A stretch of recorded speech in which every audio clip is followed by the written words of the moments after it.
Yes, yes, yes.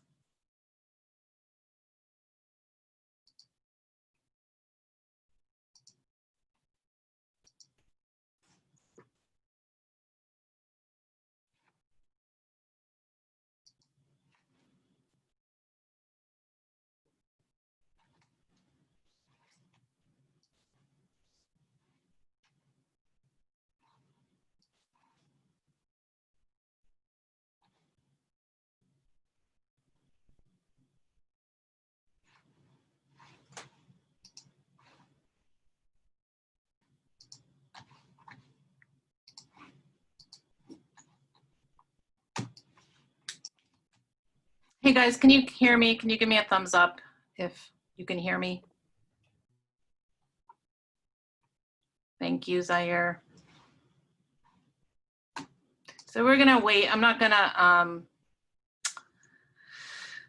actually, I don't know. I'll give you guys the writing prompt today. It's not formulated that well. So I kind of wanted to bring in the person into the conversation who's prompted us to ask if I could change it. So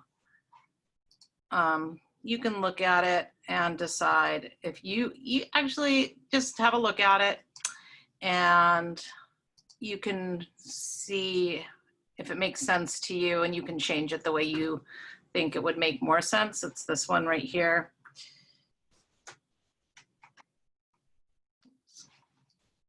Well, let me roll down on it. Let me go back. So hopefully it's big enough for you to see. Do you believe in having a toxic family? Because really what that's asking is, it makes it sound like having a toxic family is good. So you can rephrase it in any way you want. You see the problem?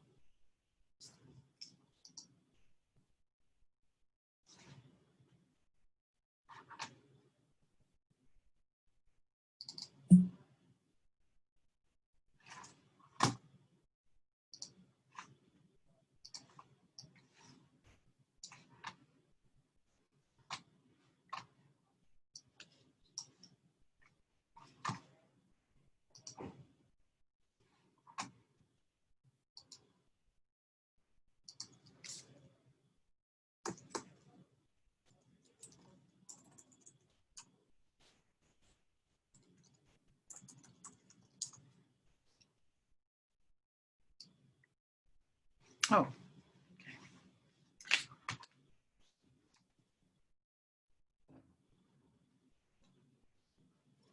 Hi.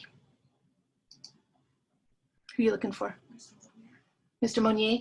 Let's see, his office is right there, and his office hours are there. Yep.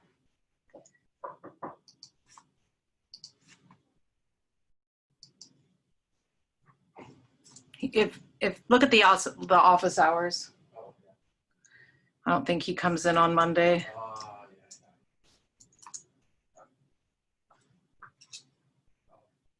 Thank you. Sure.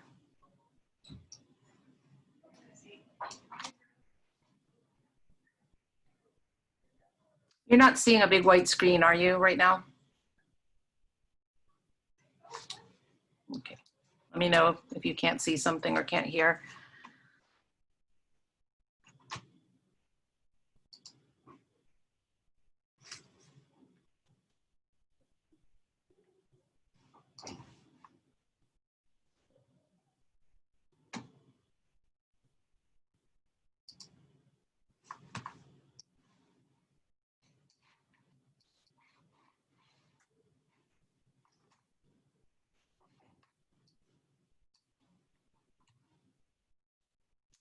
Okay, so 1 minute until class officially starts. So you can begin to write the fast write, but then at 9:35, I'm gonna re-explain something about the question for today.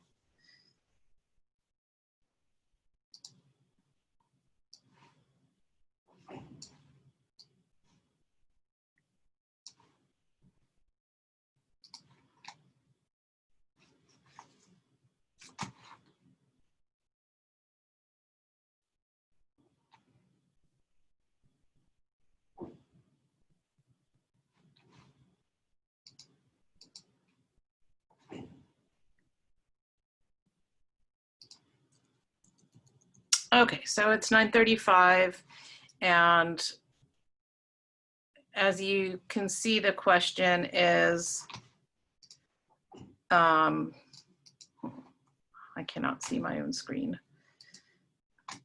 Do you believe in having a toxic family? For instance, oh, there's Ebony, perfect. So Ebony, can you hear me?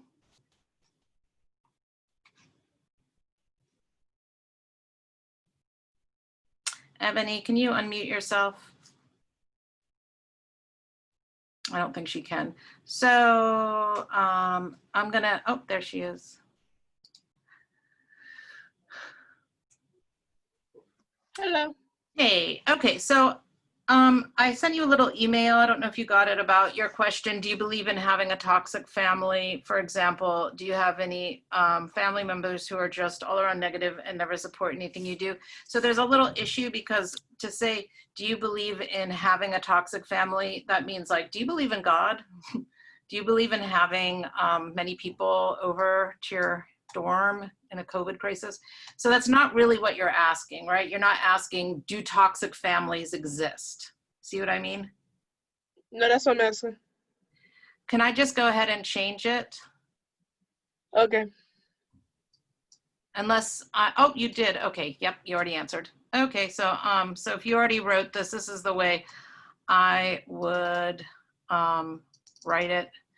But if you wrote it or you don't want to go back and change it, it's not a big deal. I'm going to put it in the chat and then I'm going to go back in and change it.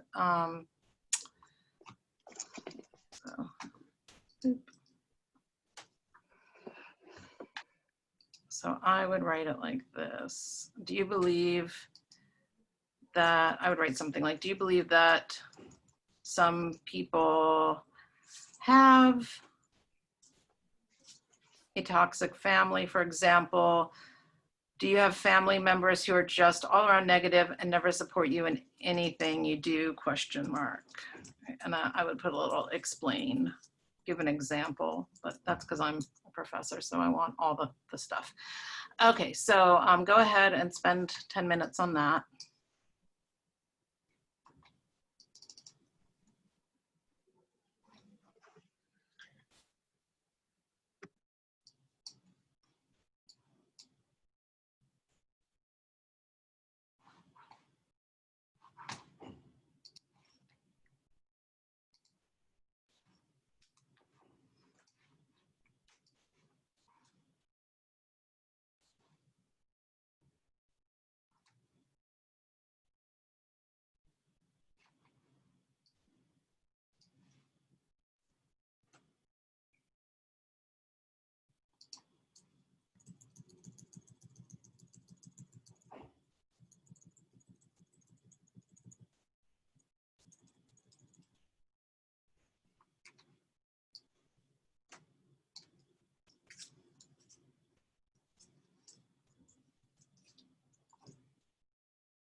Okay, we have about 2 more minutes. Everybody's name does not show up on your in Zoom. Like somebody here is called iPhone. So please put your name here if you're here.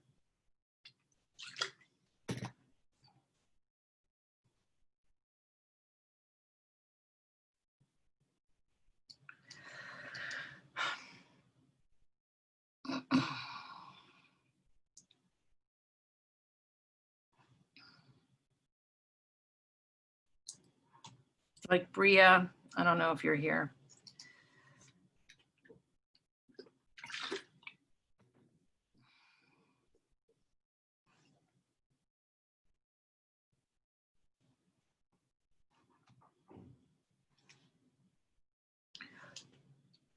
Dayton, I don't see your name. You might be.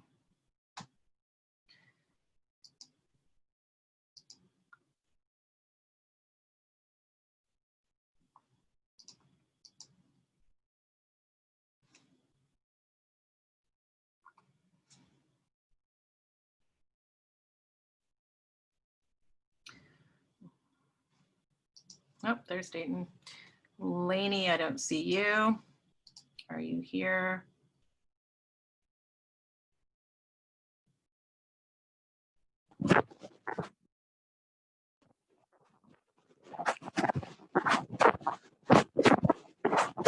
Mic is on.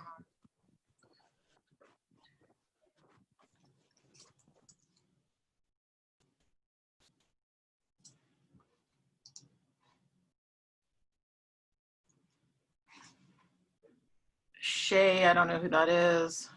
Shamira, maybe.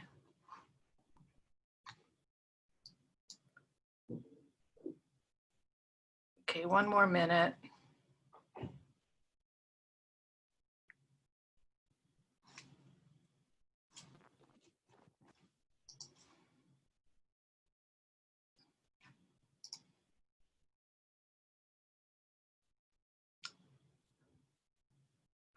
Okay, so this is the second to last fast write. Tiffany is the last one and in this run, and then we do a whole nother set using questions that should be related to your topic of research, which could it could be very similar to some of these questions that we've asked all along, or it might be something that is not at all. This would be some of the questions that have been asked so far that would be good for a research paper would be like whether fast food causes obesity. So this is researched. You could find out the definitive answers on that. That is researched up the yin yang. Something like, would you volunteer to take the COVID-19 vaccination? It's a fine question, but it's not really researchable because it's too new. Number 12 wouldn't be so great. Number 13, it could be made into a research question because there's just laws around it, and you could research the laws around immigration. Number 14, yes, there's research on masks, but I think that we all know that one. Number 15, I'm gonna say this again, abortion, gun control, religion, they're too rooted in our belief systems.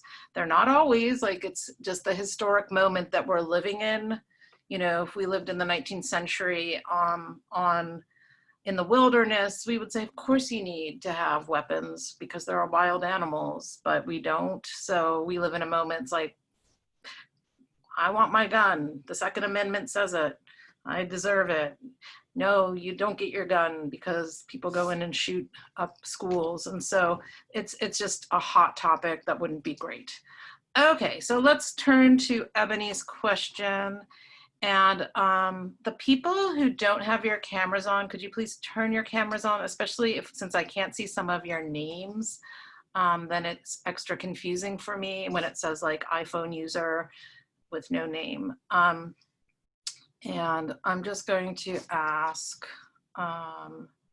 How about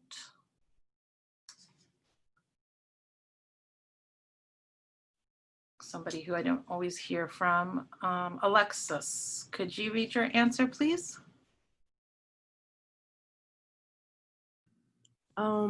Okay, so I said, I do believe that you can have a toxic family because there are a lot of people who just have things wrong with them, and sometimes they might not know and they react only on how they feel and not how they think others might feel. And people don't really pay attention to stuff like that when it's family. They just assume it's how they act or things that they do, but it's What are we told about family? huh? What does the culture say about family?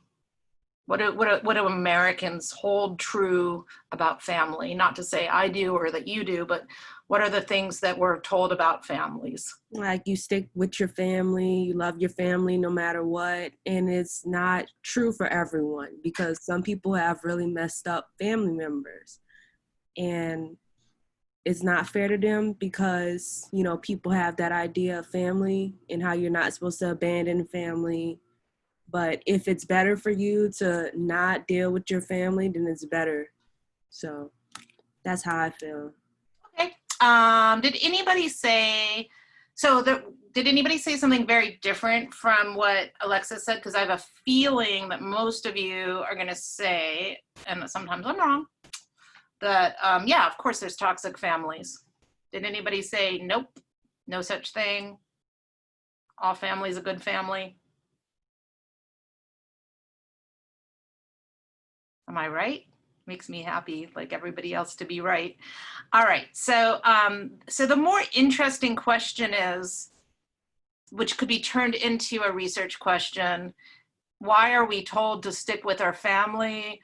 Or a little bit, if anybody is an education major or interested in child development, what their survival is based on one thing when they're itty bitty up until they're pretty much grown. Who's going to guarantee their survival? It's not their brothers, it's not their sisters, it's their... You guys never thought about this?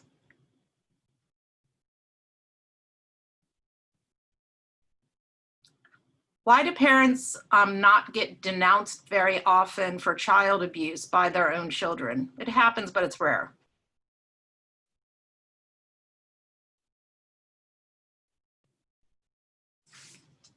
I'm going to ask someone who has their camera off, because it is helpful when you have your camera. So I know that sometimes you can't put your camera on. Jordan, can you turn your camera on?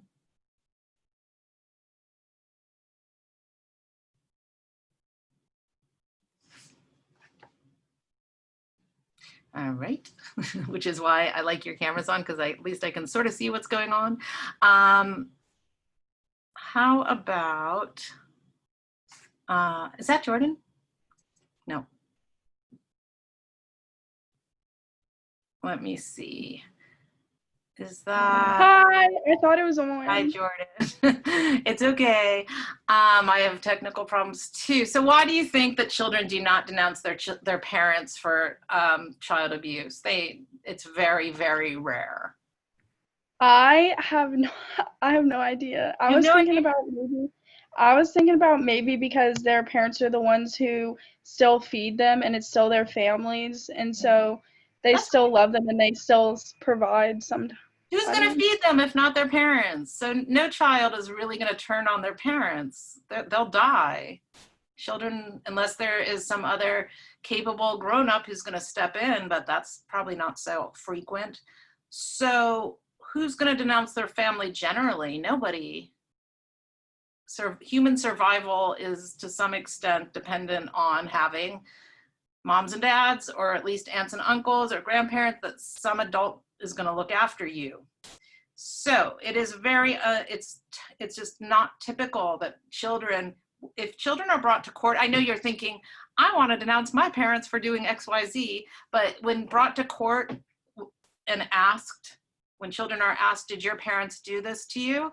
What do they say? And this being like, beat you till you're black and blue or burnt you, they'll say no. Because they're not dumb. Why would they say no? Because like they know that if they call out their parent, the parent might be taken away. It's not because they're like, oh, the beating is going to be worse if I'm honest. It's because at the bottom level, we have to defend our family. So, I mean, Ebony's question is interesting. Yeah, of course there's toxic families because like there are toxic people left, right, and center, right? You might be saying, oh, Dr. White, she's toxic, right? I mean, I have a family, so you're not supposed to nod though and say yeah. So basically the point being that why are we told family is so wonderful when every criminal has a family, every a-hole has a family, we're all part of a family. So just I'm going to stick that question out there for you because that's the more interesting question. You might not agree, but in my mind, that's the more interesting question. Does anybody else want to read their thoughts on family? Did I tire you guys out so much with that podcast that you're never going to say anything again? Let me just hear one more comment on family. Naya, what you got? Naya, you look like you're hanging out at home there, all comfortable. Which is interesting too, in the context of Zoom, you know, you might be with your family. Can you say, yeah, families are terrible? No. Anyway, what do you have to say? I believe a family can be toxic. There are family members in my family that are toxic, but I just don't hang with them or be around them because I don't like toxic. People grow up with support. Well, people don't grow up with support, and you can see it all in school. That's really my take on it. Yeah, I mean, yeah, families are as diverse as anything else. There are good family members, bad family members. I'm always surprised at Nichols students how you guys are very committed to your families and you're picking up your nieces and picking up grandma. I'm like, wait, to me, that's like your family is exploiting you when you're supposed to be in college getting your work done. But that's not the way my students see it, and that's not the way grandma and the niece see it. They're like, yeah, thank goodness. So family's complicated. All right, Tiffany, you are our last person, so send it to me by Wednesday, and we're gonna move on. Just remember on Wednesday and Friday, I'll do it over the course of 2 days because right now we're deciding what our research projects will be. Probably Friday. By Friday, you should have some question, and it might change what you're going to research. So by Friday, we're going to create a new table with your date and your research question. And if you don't have your research question, at least you'll have your day, right? But it'd be good if you sort of knew this is what I want to research. Let's move on to talking about research and where we're going to start with this process. So at the very beginning of the research paper, I explained to you the assignment and what the big picture is, but I don't want you to go out this minute and start researching what you think your topic is going to be, okay? Because there's a whole lot of things to do. Oops, I said watch this over spring break. No, don't watch anything over spring break. I have to take that out. I'm sorry, I left spring break in there. So we're going to talk about biases and what they have to do with research, having biases. If you don't know what a bias is, please look that up. You should be thinking about questions like, what is true? What should something be called? What is the cause? Like, what is the cause that Americans are basically, we believe, like family is a super important institution in our culture. Who's telling us that? What are solutions? Your essay should be factual, okay? And you should make a claim about an issue or controversy that interests you. Put this in another way is what is a problem and what are 1 or 2 feasible solutions?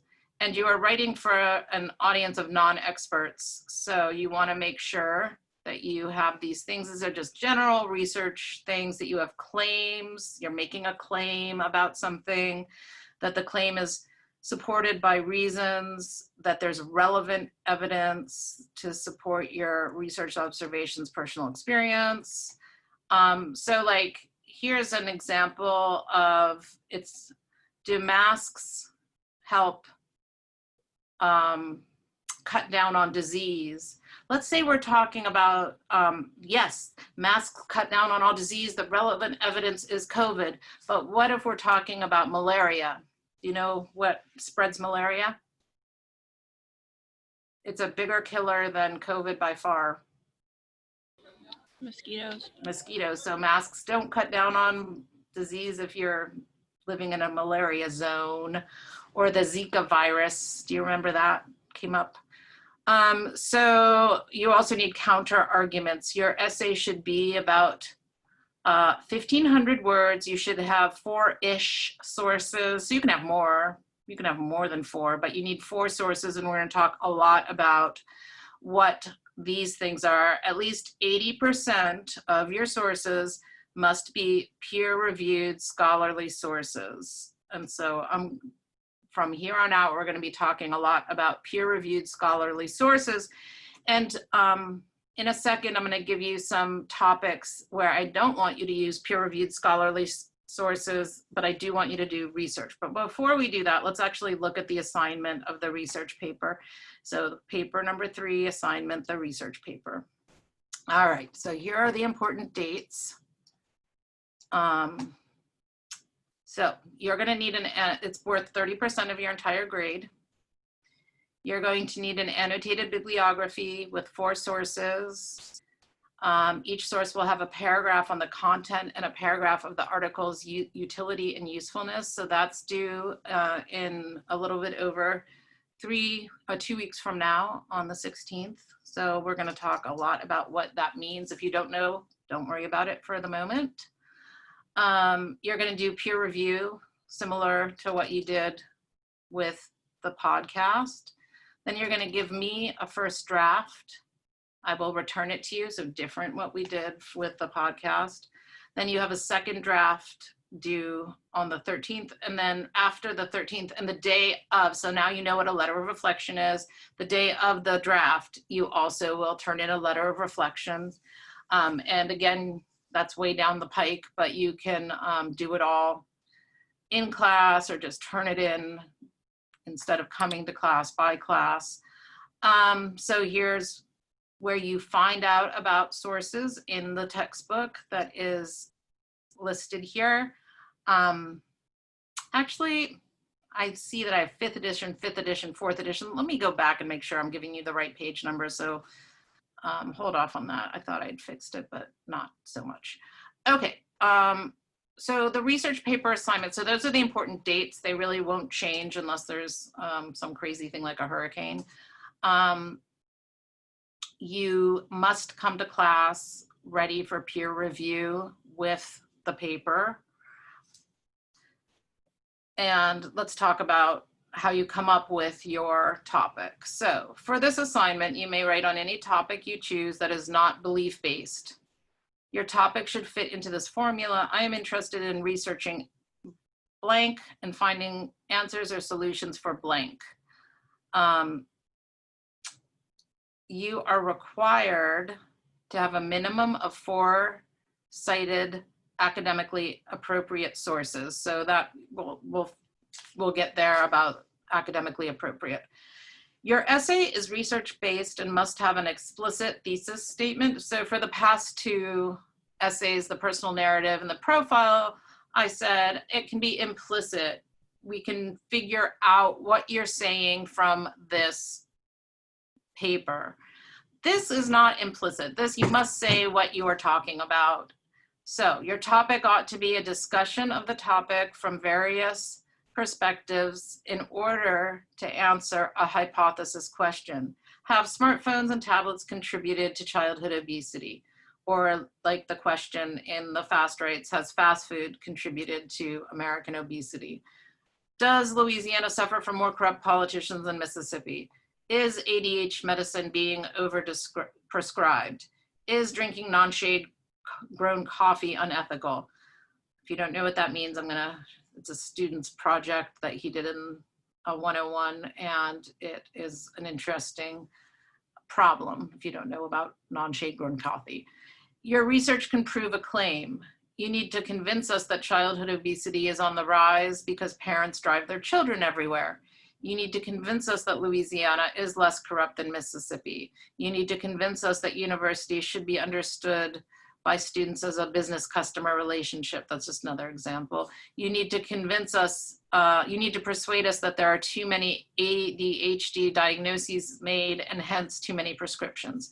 Your thesis cannot state a fact that everyone already believes is a simple fact. Example, murder is wrong, childhood obesity is a problem, abortion is legal. Yep, abortion's legal. So I really discourage you from doing abortion, gun control, death penalty, because those are, they could be researched, but most of us already know our beliefs and you're not gonna change anybody's mind. Does that make sense? And I promise you somebody will have their gun control or their abortion paper ready to go. So your paper needs to be around 1,500 words, which is 5 pages-ish. As with all papers, the word count is important, but there is some flexibility. Longer papers that ramble or that are filled with extraneous information are not eligible for passing grades. So what students have had the tendency to do ever since computers were invented is cut and paste large pieces of text, and they're like, haha, I have a long paper. Yeah, that's a data dump. It's not interesting. It's not your writing, so don't do that. So even if you have the requisite number of words, but they're really not, and even if you cite them right, if it's not actually helping the paper prove a claim and it's not your language, your way of explaining it, it's not good. Shorter papers that do not fully cover the research topic, provide substantive research and conclusions cannot pass.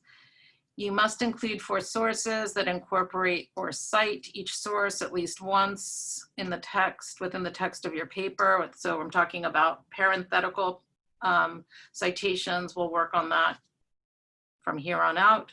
All 4 sources need to be scholarly, academic, reputable. In other words, you need to use the CRAP method, which stands for currency, relevance, authority, accuracy, and purpose, to evaluate your sources. So we'll talk more about that. Your research paper must include a works cited page formatted to MLA requirements. Your in-text parenthetical citations of direct quotes, summarize and paraphrases must also adhere to MLA specifications. If you have you may have more than 4 sources if you desire. Your paper will be evaluated on the clarity of the thesis, quality of support, and general principles of clarity, originality, and audience awareness. How well you use MLA and how you integrate the sources will also figure into your grade or factor into your grade. A works cited page begins on its own new page, not starting after the conclusion. You need another page in your paper that's called the works cited page. I'll show you examples.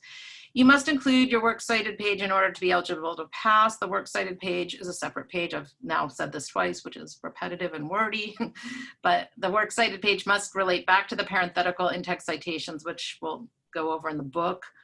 It doesn't matter which side of an issue you are on or just how well you make your case. As a fun intellectual pursuit, you might even consider writing a research paper and arguing the opposite position that you believe. With that in mind, remember, you are persuading your audience of something. So like, can you think of something that you believe in strongly that you could do the opposite position without making yourself feel nauseous? Like, I can actually think of some things that I could kind of go either way. It shouldn't be something you feel strongly about. It should be something you feel, yeah, I can see it 2 ways.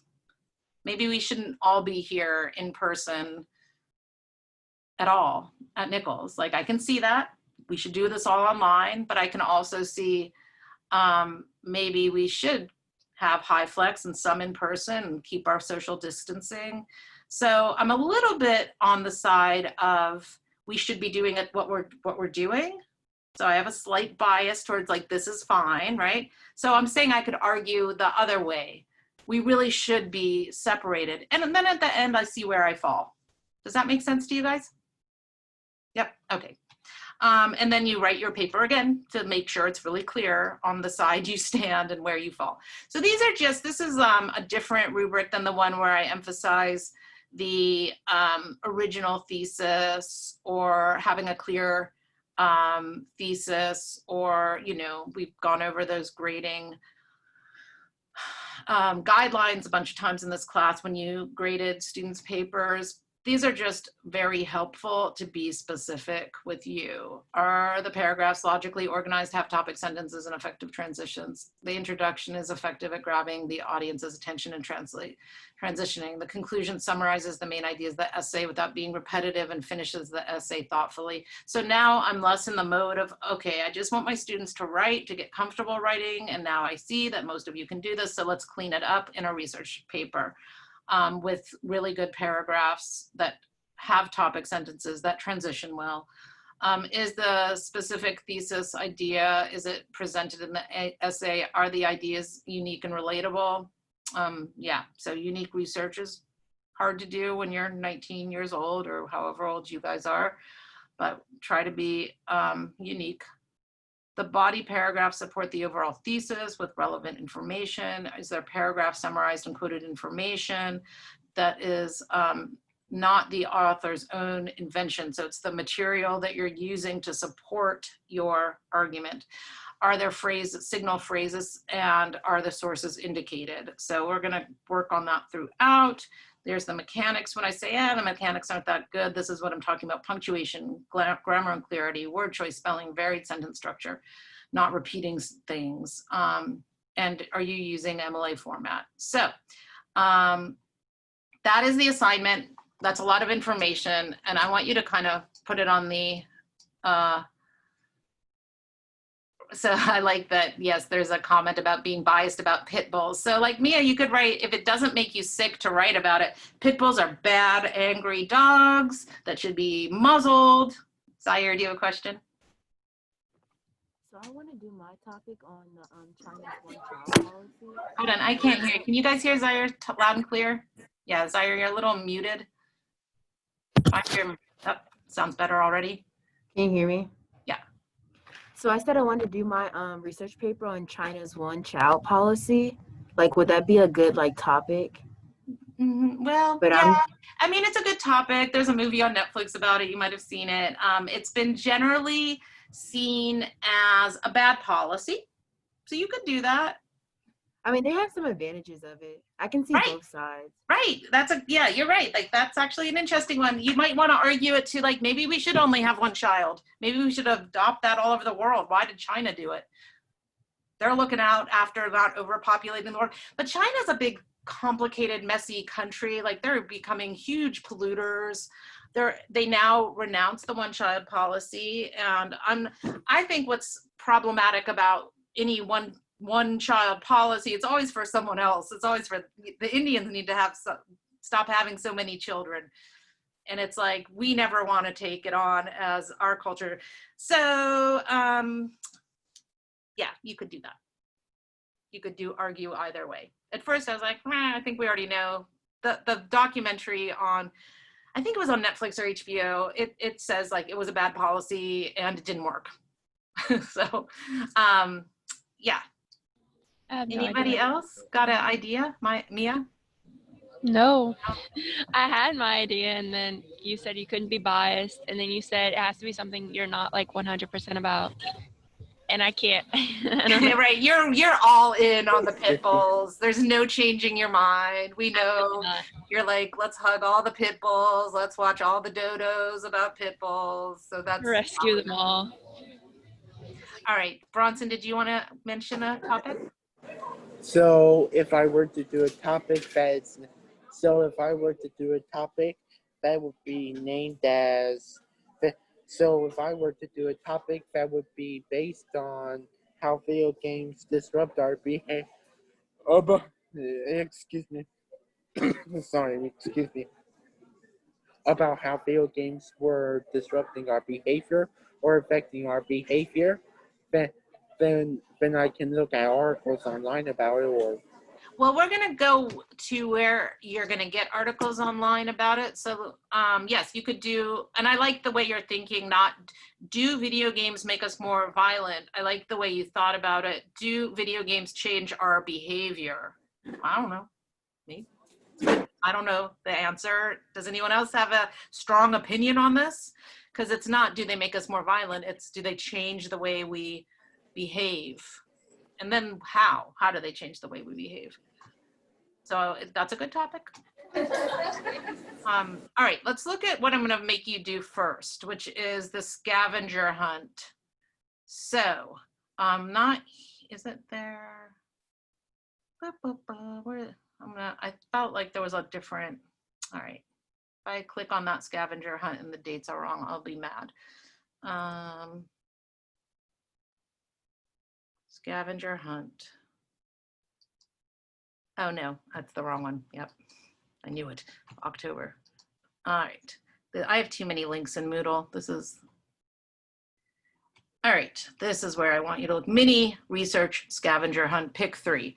So let's see what these are. And I'm just gonna see how you do it. And then we're gonna look at your bibliographical references on Wednesday and Friday. So here's topics that are things that are just things I know about or things students have given to me as funny topics that are in the culture, in the air, in the media. Trigger warnings. So other universities have insisted that professors write trigger warnings if they have disturbing material in their syllabi. So let's say you're teaching a class. Actually, I used a trigger warning. I'm teaching a class on The Handmaid's Tale. Does anyone know that book or the series? It's a Hulu series show. So it's about rape. It's just what that show is about. And so I like, if you don't want to, and that's an online class, so I'm never going to have somebody have a meltdown in class in person, but you would want to tell people in your syllabus, this is very disturbing material. Have any of you been in a class at Nichols thus so far where they have a trigger warning? Have you ever heard the expression? Nope. So you could research it and find out about it. I promise you, lots of universities make all the classes have a trigger warning, and all the syllabi have trigger warning. Along with trigger warnings are the concept of a safe space. And so have you ever heard of, like, you know, people need a safe space, women need a safe space. So there's many different kinds of safe space. I think at Nichols, there are some like spaces that are set aside for students. So if you're having a very bad day, there are some places where you can literally go sit next to a fountain, but they're not advertised. I don't know where they are. I know that they exist, but I don't know where they are. In fact, the best thing that in my mind, which I'm not saying this is the best thing, but when I think, where's a quiet place? I think over by Thomas Aquinas, which is the church, just because I know it's quiet. Well, that's not gonna work for everybody, right? Not everybody wants to go to church. So what is a safe space? Where are they at Nichols campus? What do other universities do to make them known? If you don't know the concept of safe space, the history behind them is so interesting. It's not what you think. Okay, vocal fry is something that, like, it's a way women talk. Apparently the Kardashians do it a lot. They talk like this and it kind of cracks at the end. And where did that come from? I don't talk like that, but I have another one that I do that women do, which is number 6. Women whose voices go up at the end of the sentence because they're not sure and they don't want to come off as being so rude. And so they tend to like use like and go up at the end of the sentence. And so it's not the way women always spoke. It's sort of within the last few decades. All right, so here's another thing that's in, so back to number 4. Have you guys heard about how there's different kinds of meat now that are, one of them is called Impossible Burger, and you can get an Impossible Burger at Burger King, and it's a totally not, well, it's confusing. It's laboratory meat. It's meat they grow in labs out of protein that is meat. So is it meat? Isn't it meat? Is it getting more popular? So you could do research on that. So you have to pick 3 of these, Gen Z versus Gen Y. So we already talked about that a little bit, that you're Gen Z, Gen Y are the millennials. Have you ever heard, and so there's 6, we talked about it. Have you ever heard of mansplaining? You know what that is? Tiffany, you shook your head yes. That makes me happy because a lot of my students are like, never heard of this thing. Can you explain it, Tiffany?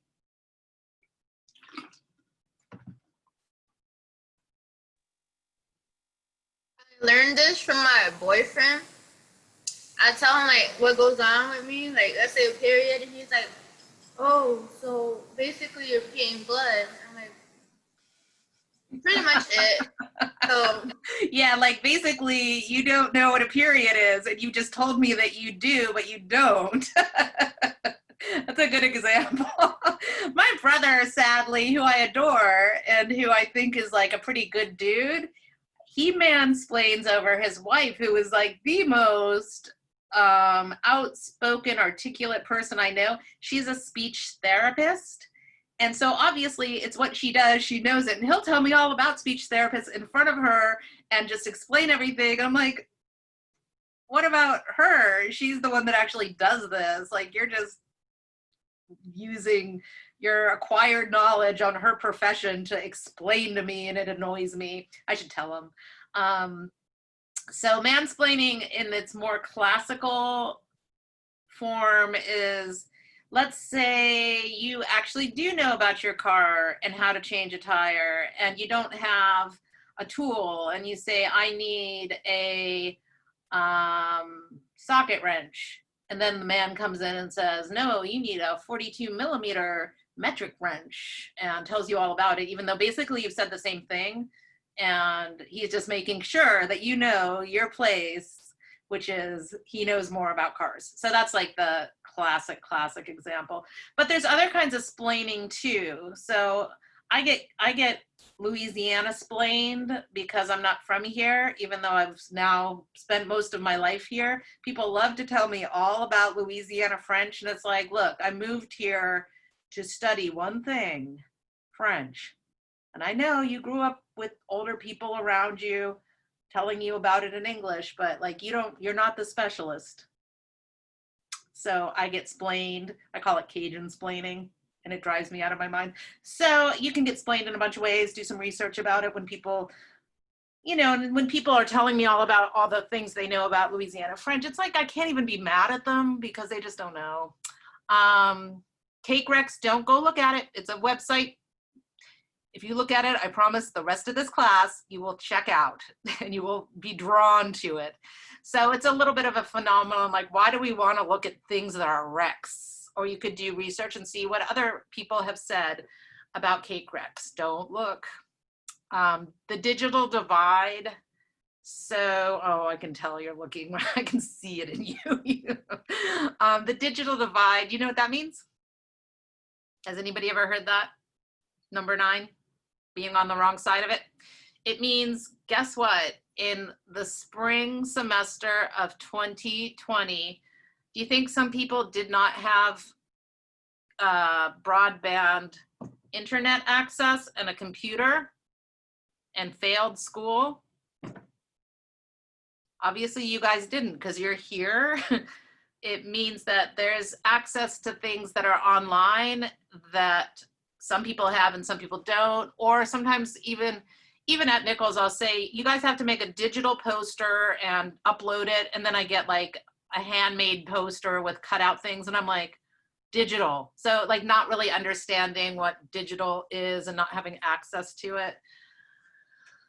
So generally older people, but let me assure you, there are lots of young people who are on the wrong side of the digital divide. And one of the things that is not true about young people, I saw your hand, is that you're good at technology, you're good at likes, and you're good at watching TikTok videos, but it doesn't really mean that you're consumers of digital stuff. Are you making it?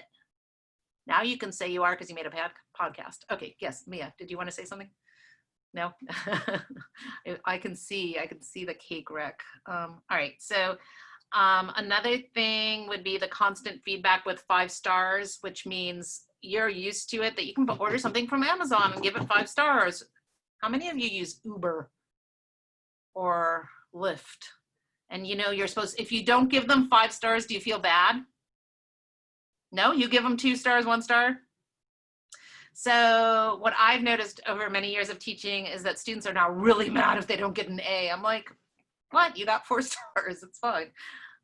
So I think there's more pressure to give 5 stars because there were no stars for, all of humanity. It's very recent, the 5 stars, the 4 stars, the 2 stars, the 1 stars. Urban versus rural relationships to animals. So Mia and I have very urban relationships to animals, meaning we want them in our house, we want them in the bed, we want them to have furniture, clothing. My husband just got on a kick where he wants to put pajamas on our dogs. It's like people in the country don't think this way about animals so much. They're like, animals live outside.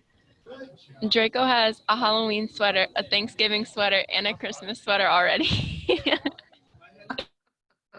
You're a good dog mom. It's a very urban. So you could do a little research on that. Famous for being famous. Has anyone ever heard that expression? Can you think of anybody who you don't really know what they do, but you know of who they are? The whole Kardashians. What do they do? One of them has like a makeup line, right? Is there anything else? They all sell stuff. They sell stuff. Like, yeah, a lot of people sell stuff. Like, how do you get famous for selling stuff? Like, they're just famous because they're famous. Can you think of anybody else like that? If you Google it, they're out there. Their dad. Yeah, it was their dad who kicked off the Kardashian fame. Do you know what he's famous for? He was a lawyer for OJ. OJ's. That's right. Like a friend lawyer. Yeah. So they are riding that Kardashian horse. He was OJ's lawyer, and OJ, of course, he walked away from that lawsuit only to get put in jail later for other things. All right. The staycation, that was not a word I'd ever heard until recently, and it popped up in the recession. So what is a staycation? The virus has brought it way back into vogue. No vacations because we can't travel, but you can have a staycation. Pronouns. So this is another one that you might want to look at. Just yesterday, I was asked in a yoga class to say my name and to say what pronoun I want to use. Do you know what this means? None of you? Zaire, come on, Zaire. Bring us up to the 21st century here in Thibodaux. What does that mean? What are your pronouns, Zaire? You don't know your pronouns? No, I said she, her. She, her, right. And like basically it's like it's mostly for like LGBTQ people. Oh, I said that so wrong. Oh my gosh. No, you're right. LGBTQ. Like, when they want to be identified as something else, or they feel like as there's something else, and they can be identified as like he. So if we didn't identify, yeah, but what's the really neutral one that, like, let's say you don't want to be she, her, and you don't want to be he, him.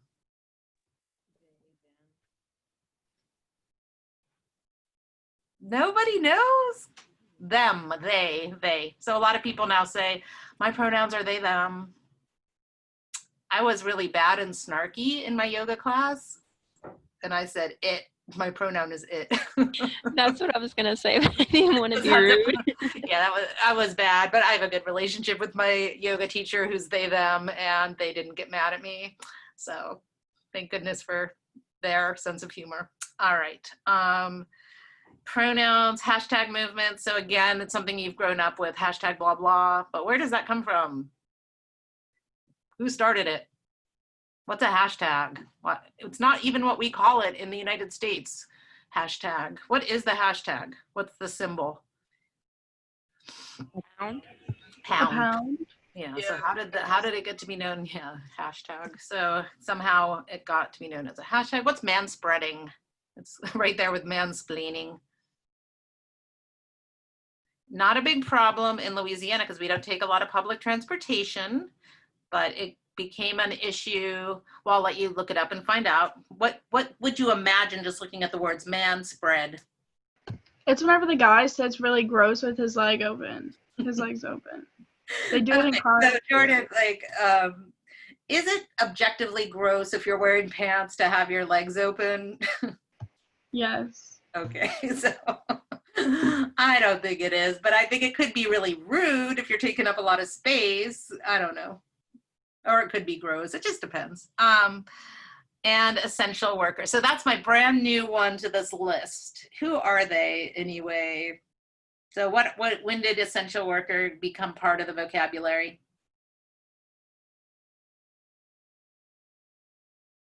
COVID. Correct.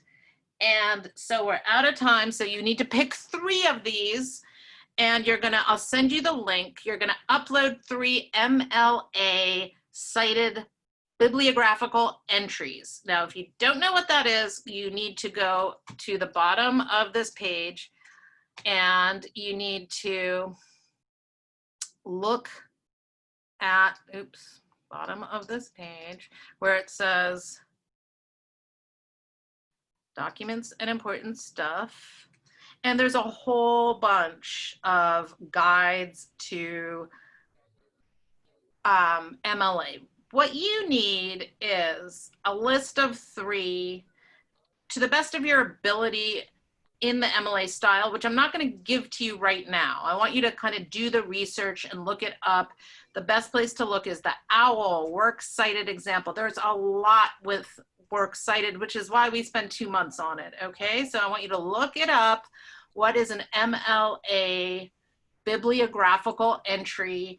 And then we'll see what you upload on Wednesday, and we'll see if anybody got it right. You're not going to be graded on whether you did it right or wrong. You're just going to get credit if you upload 3 references.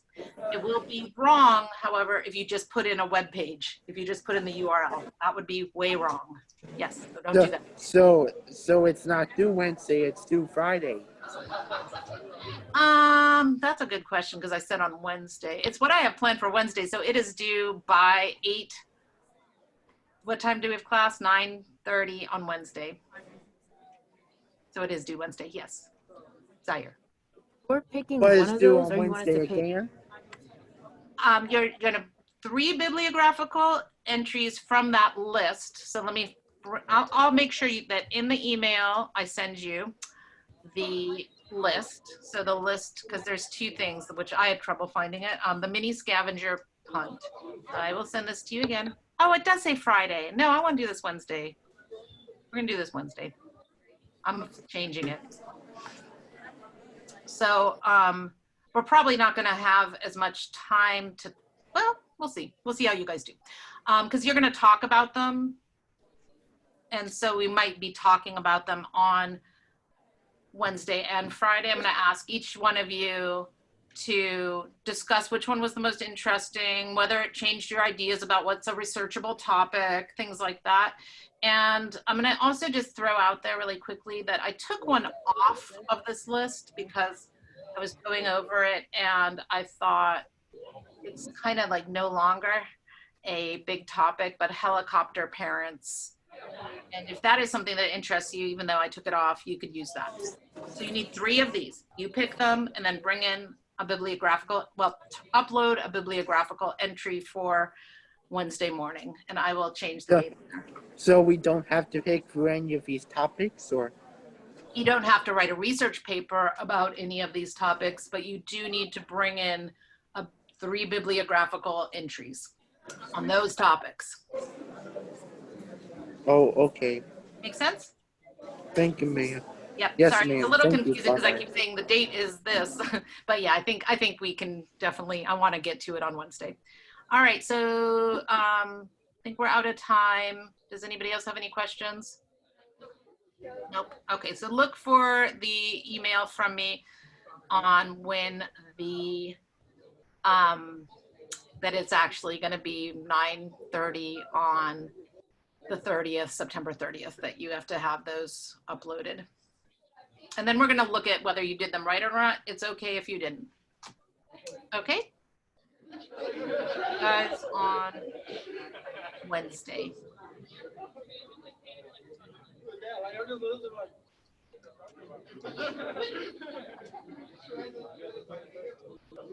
Hey.